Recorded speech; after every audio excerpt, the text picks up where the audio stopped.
وہ انتظار تھا جس کا یہ وہ سحر تو نہیں،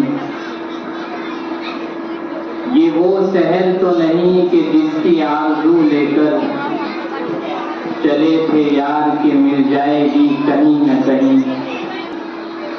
فلک کے دست میں تاروں کی آخری منزل میں کہیں تو ہوگا شب سست موج کا ساحل،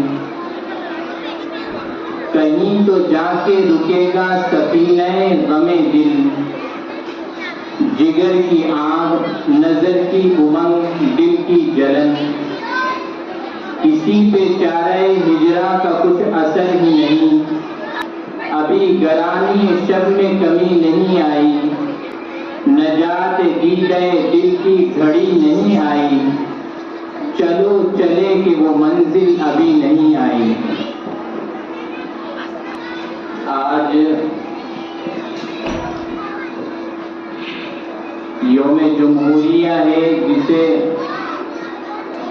انگریزی میں ریپبلک ڈے اور ہندی میں گنتنتر دیوس کہا جاتا ہے۔ آج کے دن ہمارے اس ملک میں سنویدھان نافذ ہوا تھا۔ جو ملک ہمارا سالوں سال سے انگریزوں کا غلام چلا آ رہا تھا، اس میں انگریزوں کا ہی قانون تھا، انگریزوں کا ہی دستور تھا، اور یہ غلام اس وقت سے ہو گیا تھا جب 1803 کے اندر شاہ عبد العزیز محدث دہلوی رحمۃ اللہ علیہ نے دہلی کے تخت پر بیٹھ کر یہ اعلان کیا تھا کہ آج سے ملک ہندوستان غلام ہو چکا ہے، اور اس ملک کے اندر موجود انگریزوں سے جہاد کرنا، جنگ کرنا ہر مسلمان کا فرض ہے، اس کی ریلیجس رسپانسبلٹی ہے کہ وہ انگریزوں کے خلاف جہاد کرے، جنگ کرے۔ اس کے بعد یہ سلسلہ چلتا رہا اور بالآخر ہمارے سب بڑوں کی قربانیوں کی وجہ سے ہمارا یہ ملک 15 اگست 1947 کو آزاد ہوا۔ اب سوال یہ پیدا ہوا، ملک تو آزاد ہو چکا ہے، لیکن چونکہ ملک تقسیم بھی ہو چکا ہے،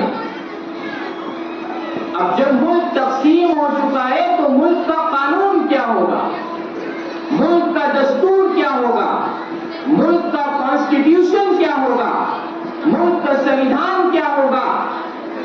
جس کانسٹیٹیوشن، جس دستور، جس سنویدھان کے مطابق ہمارے نظام حکومت ہوگا، گورنمنٹ اس کے مطابق چلے گی، جوڈیشری اس کے مطابق چلے گی، پارلیمنٹ اس کے مطابق چلے گی، وہ کون سا قانون ہوگا؟ تو ہمارے ہی بڑوں نے 1949 26 نومبر کو یہ ہمارے ملک کا سنویدھان بن کے تیار ہو چکا تھا، اور اس پہ تمام ممبران نے دستخط کیے تھے۔ اور یہ بات ہمیں یاد رکھنی چاہیے کہ ملک کے دستور ساز اسمبلی کے اندر، یعنی جو کمیٹی بنائی گئی تھی سنویدھان اور قانون بنانے کے لیے، اس میں تقریباً 35 مسلمان موجود تھے جنہوں نے اس قانون کو بنوایا ہے۔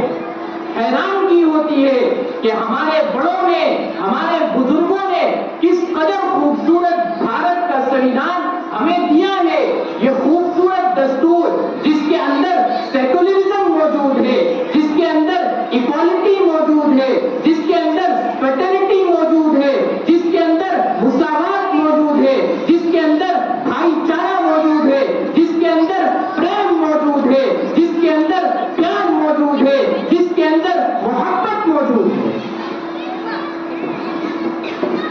وہ تو آج مکمل طریقے پر اس پر عمل نہیں ہو رہا ہے، ورنہ اسی سنویدھان کی آرٹیکل 15 کے اندر، آرٹیکل 20 کے اندر، آرٹیکل 25 کے اندر، آرٹیکل 29 کے اندر فریڈم دیا گیا ہے مذہب کا، فریڈم دیا گیا ہے آزادی کا، فریڈم دیا گیا ہے ایکسپریشن کا، فریڈم آف ایکسپریشن ہے، فریڈم آف ریلیجن ہے، فریڈم آف انسٹیٹیوشن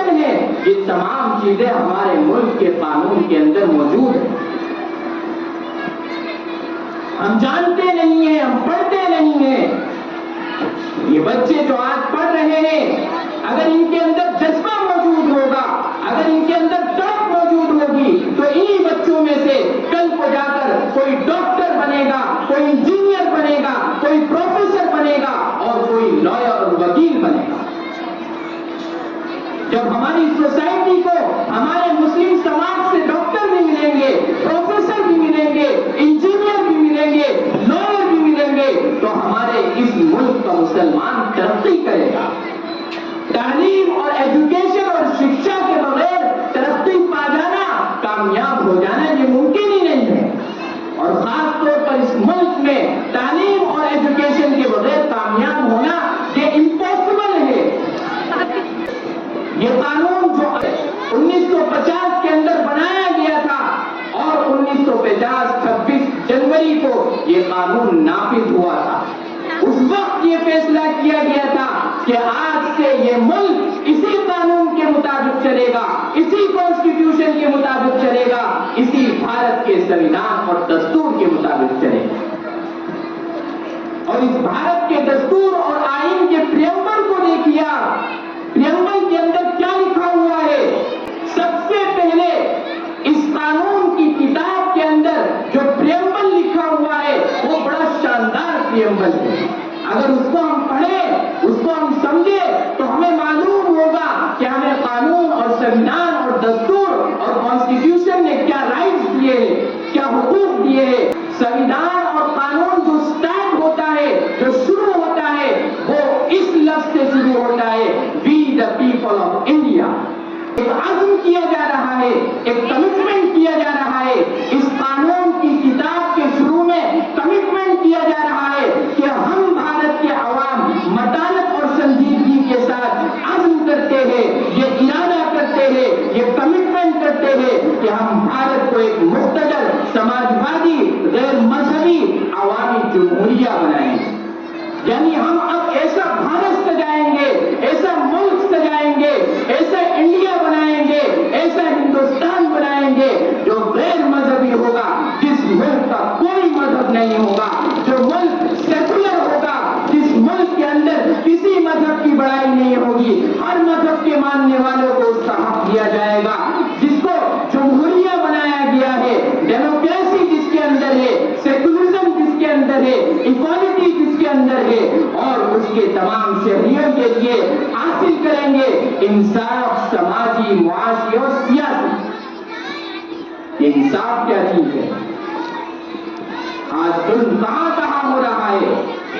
قانون کے اندر تو یہ لکھا گیا ہے کہ ہم تمام بھارت کے لوگ، بھارت کے تمام واسیوں کے لیے، بھارت کے تمام رہنے والوں کے لیے انصاف حاصل کریں گے، اور انصاف سماجی بھی ہوگا، یعنی انصاف سوشلی بھی ہوگا، انصاف معاشی بھی ہوگا، یعنی انصاف کمائی کے اندر بھی ہوگا، اور انصاف سیاسی بھی ہوگا، یعنی انصاف پولیٹیکلی بھی ہوگا۔ اور آزادی خیال، فریڈم آف ایکسپریشن، بولنے کی آزادی، انسان قانون کے دائرے میں رہ کر جو چاہے بولے، کوئی اس پر پابندی نہیں ہوگی۔ اظہار عقیدہ، عقیدے کی آزادی، انسان کی آستھا کیا ہوگی، اس کا عقیدہ کیا ہوگا، اس کا ریلیجن کیا ہوگا، اس کا مذہب کیا ہوگا، یہ اس کی آزادی ہے۔ اور عبادت کی آزادی، وہ کیسے عبادت کرے گا، وہ نماز پڑھے گا یا پوجا کرے گا یا چرچ میں جائے گا، یہ سب آزادی قانون کے اندر دی گئی ہے۔ اور ان تمام لوگوں میں اخوت کو ترقی دیں گے، بھائی چارگی کو ترقی دیں گے، جس سے فرد کی عظمت، قوم کے اتحاد اور سالمیت کا تیقن ہوگا۔ اپنی آئین ساز اسمبلی میں آج 24 نومبر 1949 کو یہ آئین اس کے ذریعے منتخب کیا گیا ہے۔ یہ ہمارے بھارت کا قانون ہے، اس لیے ہمیں ضرورت اس بات کی ہے کہ ہم جانیں کہ ہمارے بڑوں نے کیا قربانیاں دی ہے۔ اور ایسا نہیں ہے کہ صرف مردوں نے قربانیاں دی ہے، عورتوں نے بھی قربانیاں دی۔ بیگم حضرت محل وہ عورت تھی جنہوں نے انگریزوں کے چھکے چھڑا دیے تھے، اور بھی اماں زیادہ دور کی نہیں رہنے والی تھی، رامپور کی رہنے والی تھی۔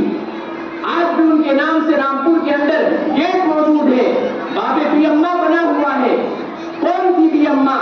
یہ بھی اماں حضرت مولانا محمد علی جوہر رحمۃ اللہ علیہ اور مولانا مولانا شوکت علی کی ماں تھی. یہ مولانا محمد علی جوہر اور محمد شوکت علی یہ کون تھے؟ یہ کیمبرج یونیورسٹی سے پڑھے ہوئے تھے اور عالم بھی تھے. انہوں نے یہاں جب آئے تو ان کی ماں نے کہا کہ میں نے یہ عزم کیا ہے, میں نے یہ ارادہ کیا ہے کہ میں تم دونوں کو اس ملک کے لیے قربان کر دوں گی. 1919 کے اندر ایک تحریک چلی تھی جس تحریک کو تحریک خلافت کہا جاتا ہے. اس وقت بھی اماں نے کیا کہا تھا؟ اپنے دونوں بیٹوں سے کہا تھا, جس کو شاعر نے اپنے انداز میں نقل کیا ہے, بولی اماں محمد علی کی جان بیٹا خلافت پہ دے دو, ساتھ تیرے شوکت علی بھی جان بیٹا خلافت پہ دے دو, اسی کے واسطے تم کو پالا, کام کوئی نہیں ہے اس سے اعلیٰ, جان بیٹا خلافت پہ دے دو.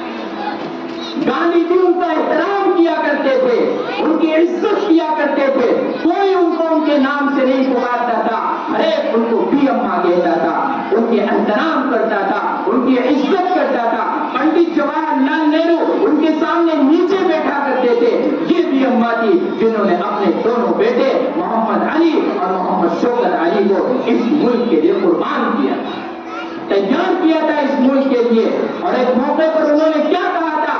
اپنے بیٹوں کو یہ کہا تھا, حکومت کے لوگ مولانا محمد علی اور مولانا شوکت علی کے پاس آئے اور ایک ٹائپ شدہ معافی نامہ لکھ کر لے کر آئے, ٹائپ کیا ہوا تھا پورا معافی نامہ.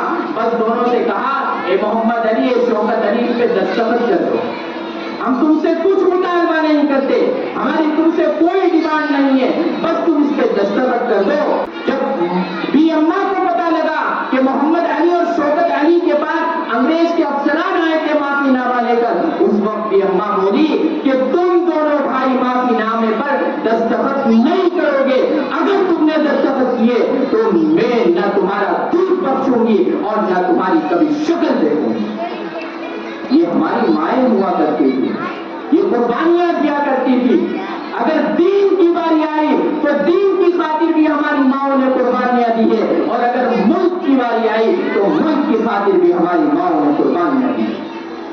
اس لیے میری ماؤں اور بہنوں, اور خاص طور پر یہ جو بچے بیٹھے ہوئے ہیں, یہ کل کا مستقبل ہے, یہ ہمارے اس ملک کا فیوچر ہے. اگر ان بچوں نے اپنے اس وقت کو غنیمت نہ سمجھا اور محنت کے ساتھ, جد و جہد کے ساتھ, لگن کے ساتھ نہیں پڑھے اور اپنے کیریکٹر کو مضبوط نہیں کیا, یاد رکھیے, character is lost, everything is lost. اگر کیریکٹر ختم ہو گیا, کردار ختم ہو گیا, تو ساری چیز ختم ہو جائے گی. اس لیے اپنے کیریکٹر کو مضبوط کرنے کی ضرورت ہے. بی اماں پڑھی لکھی نہیں تھی, بی اماں نے 12ویں نہیں کیا تھا, بی اماں گریجویٹ نہیں تھی, بس تھوڑا سا قرآن اور اردو پڑھنا جانتی تھی, لیکن ان کا کیریکٹر مضبوط تھا. 24 سال کی عمر میں بیوہ ہو چکی تھی, شوہر کا انتقال ہو چکا تھا, اس کے باوجود ان کا کیریکٹر ہمالیہ پہاڑ کی طرح تھا. اس لیے انہوں نے اس ملک کے لیے اتنا بڑا کام کیا ہے. اس لیے آپ تمام بھی اپنے کیریکٹر کو مضبوط بنائیں. یاد رکھیے, تعلیم اگر تربیت کے بغیر ہوگی تو وہ تعلیم آپ کو جہنم تک لے جائے گی. چاہے وہ دینی تعلیم ہو, چاہے دنیاوی تعلیم ہو, اس سے کوئی مطلب نہیں ہے. اگر دنیاوی تعلیم ہوگی اور تربیت ہوگی تو یہی تعلیم آپ کو جنت تک لے جائے گی. اور دینی تعلیم بھی ہوگی اور تربیت نہیں ہوگی, کردار نہیں ہوگا, کیریکٹر نہیں ہوگا, تو یاد رکھیے یہی تعلیم آپ کو جہنم کے گڑھے تک پہنچا دے گی.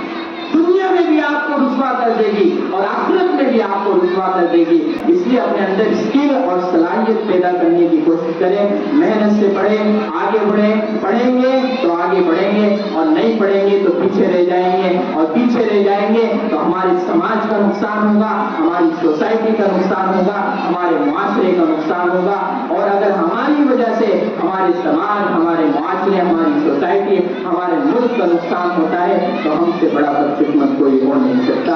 اللہ ہم سب کو عمل کی توفیق عطا فرمائے. وآخر دعوانا الحمدللہ رب العالمین.